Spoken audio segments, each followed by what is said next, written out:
ang yawa, nakalimtan ako. Labas, mga buhaya! Pati si Mimi. Totoo nga, maraming buhaya dito! Hiring tayo ngayon. Oo. Hanapan mo ako ng 3 ghost engineer. Tapos 10 na ghost na foreman. Piliin mo yung mga magaling na ghost. Tapos 10 rin na ghost steelman. Tapos ano? Ay, syempre, huwag ka nang magtanong para yan sa ghost project.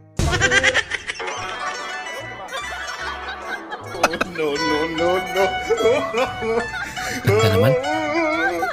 Uy, Hindi ka ba napapagod sa pagtrabaho mo dito sa tupad? Hindi naman, kasi 5 naman kami nagwawalis sa isang dahon.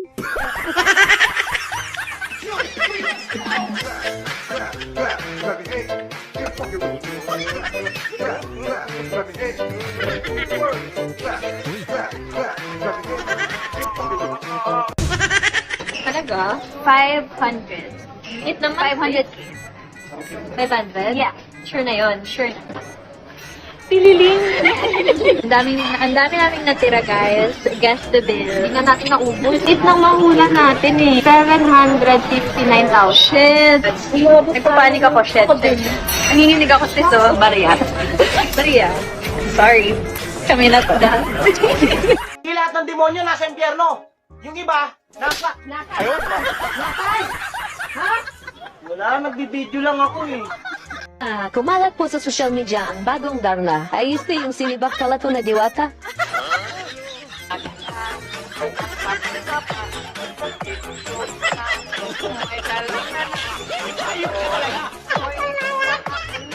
Hindi ko pinagagamit tong payong na to. Hindi pwedeng gamitin. Oo, kasi mahal yung payong. So, yan yung feature niyang rolls na kaya ako siya nabili kasi tuwa ako sa payong. Bakit nagtatrabaho ka dito? Gusto ko kasi maging DPWH contractor. Mas maganda bigayan kaysa maging content creator.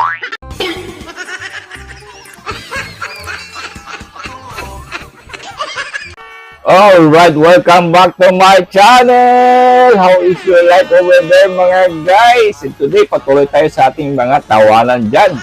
And before that, shout out dito sa mga kaibigan natin dyan sa Kapuso Foundation. Yan, sa GMA Kapuso Foundation po. Bumisita po sila dito para magbigay tulong po dito sa mga kababayan natin naputulan po ng kamay. Yan, shout out po sa inyo mga kaibigan po natin yan sa GMA Kapuso Foundation. Sana po patuloy po ang bigay ng suporta ng mga tao dito po sa GMA Kapuso Foundation. Pumunta po kayo sa kanilang website, nandun po lahat ang mga detalye kung paano po mag-donate dyan sa foundation.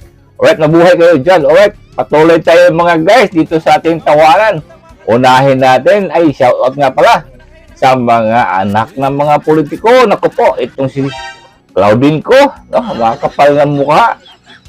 Ganyan-ganyan lang yung moldas ang pera ng bayan habang yung mga tao ay nahihirapan sa baha. Yan. Nai-stress daw sila mga guys dahil sila ay binabash ngayon. Naku po. Yan lang po ang problema nila. Na-stress daw sila. Kaya tigilan daw sila. Wow. Anong masasabi niyo mga guys? Comment down below kayo. And share this video. Alright, patuloy tayo. Unahin natin itong Vice Presidente natin, siyempre, walang iba, pinakamagandang magiging presidente. VP Sara, let's go! Netherlands, ipatawag mi sa ako ang amahan. Tingalig ihatag na niya ang bato ni Darna. Tsakin po'y na lang mi magsuon. Sinsa ang tagapagmana ng bato ni Darna.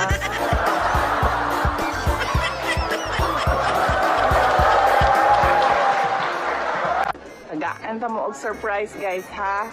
Ready na? Ready na mo sa surprise? Apple faces a penalty of up to 6 times the value of their luxury cars. An investigation is underway. The Bureau explains this is to verify if the cars were legally imported.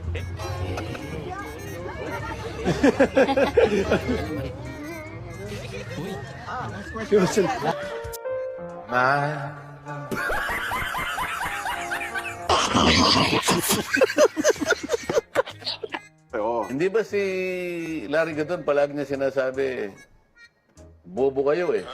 Opo, totoo yun. Alam mo, lumilito sa yung bobo eh.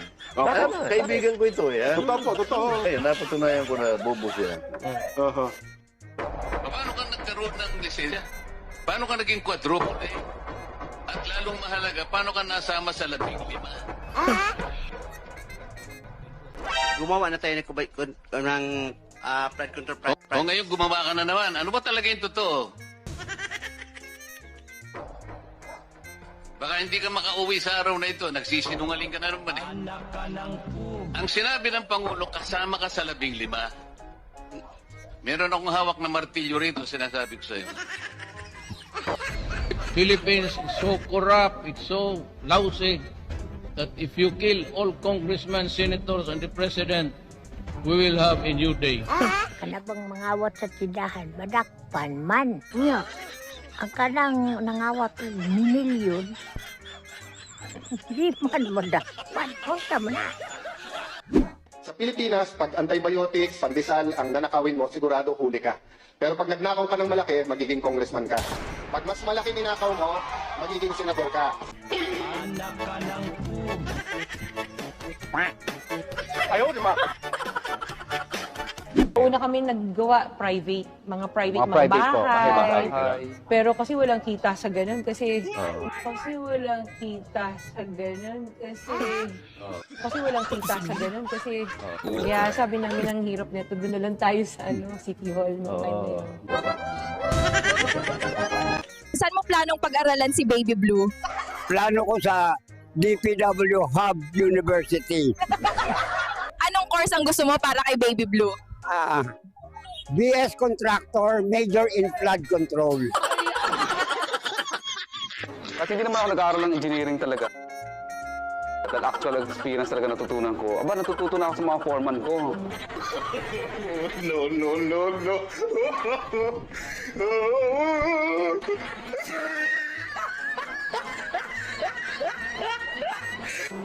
Kung paano ang diskarte, paano yung paglatag ng baka.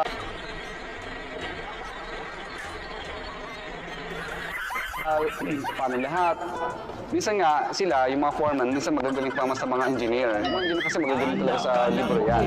Computation, lahat-lahat. Pero pagdating sa mga foreman, pati paglusot sa ilalim ng drainage, magmula sa lahat ng klase ng bagay, kaya na ng diskartehan yan.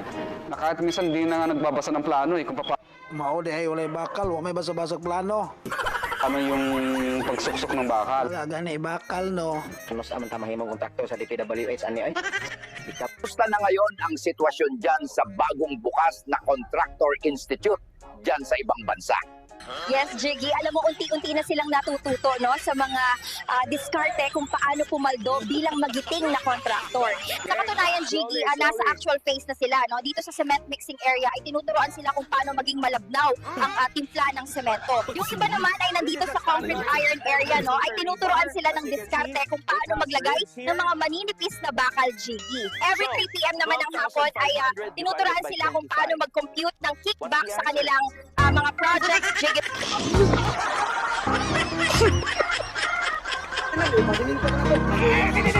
Huwag mong ipasiminto yan. Hindi ka mapagdasada na to. Oh, ito yung gibain mo. Bago natin isiminto. Bago ba yung siminto, boss? Hindi pa yung pwede gibain. Ay, hindi. Maubusan tayo ng project yan. Kapag hindi ka mag-giba, tapos yun ang ayusin mo.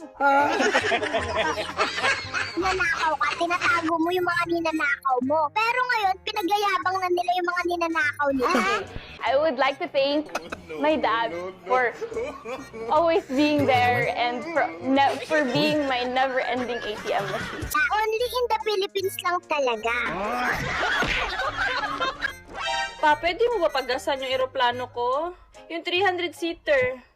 Ayoko mag-chopper papuntang school. Yung yate kasi nagamit ko last week, winala ni kuya yung susi. Tinapon niya sa Antarctica. Ilang nagpapaduplicate ng ganun. Eh pa, yung Lexus ko, nabangga ko sa Alphard pagpasok dito sa bahay. Nakaharang kasi yung Land Cruiser. Nasa ulan kasi yung Audi ni kuya. Tapos si Yaya, alam mo ba, pinarking niya yung Ducati niya. Pinataranta ko, imbis brake yung apakan ko, yung gas. Yung gamitin si Tore, tanggalin nyo in 84 days yung kahihiyan niya.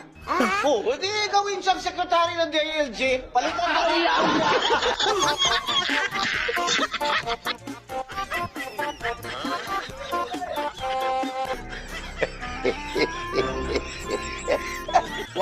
Ano yan dala mo? Yan ba ang kinita mo sa flood control project? Wala ka talagang hiya. Ang daming Pilipino ang nagugutom.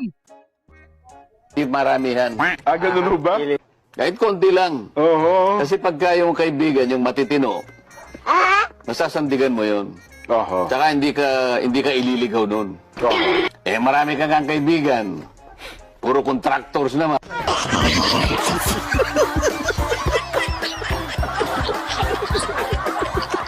So, Iha, bakit man natin paggastusin ang tao dahil sa ating pag-ibig? Hanap tayo ng ibang restaurant dyan. Huwag tayong magpahalata kasi yung 3 asawa ko nakikinig ngayon sa atin. So, pang-4 ka na lang, okay lang. Para tingin ko hindi ako lugi. Napriso po na. Silang duha ni Senator Revilla. Kaming duha ni Bo, kay amigo mo na mo, matto may skrami. Bisita ko nga to. Diya sa pagsud diya sa prisuhan, gikapkapang prami sa tuntong pulis. Yung sa sir, bawal ang cellphone iwan dito. Pwede. Hatag po na akong ako. Pag-abot na akong sulod, Jinggoy, duha ka cellphone ang dala.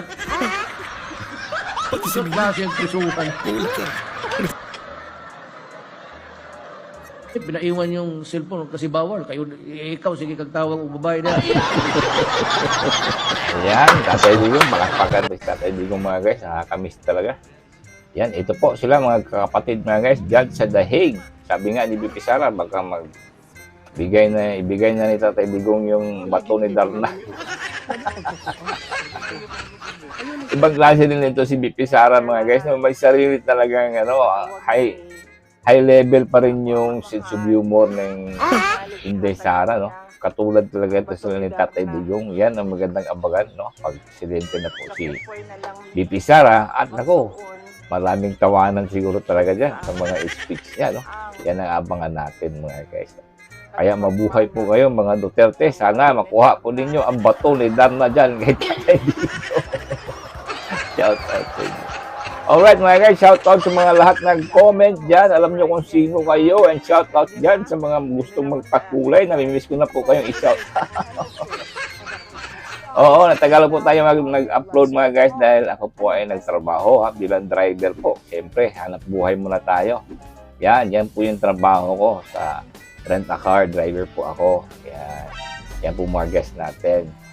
Alright, thank you for watching. Again, God bless you all.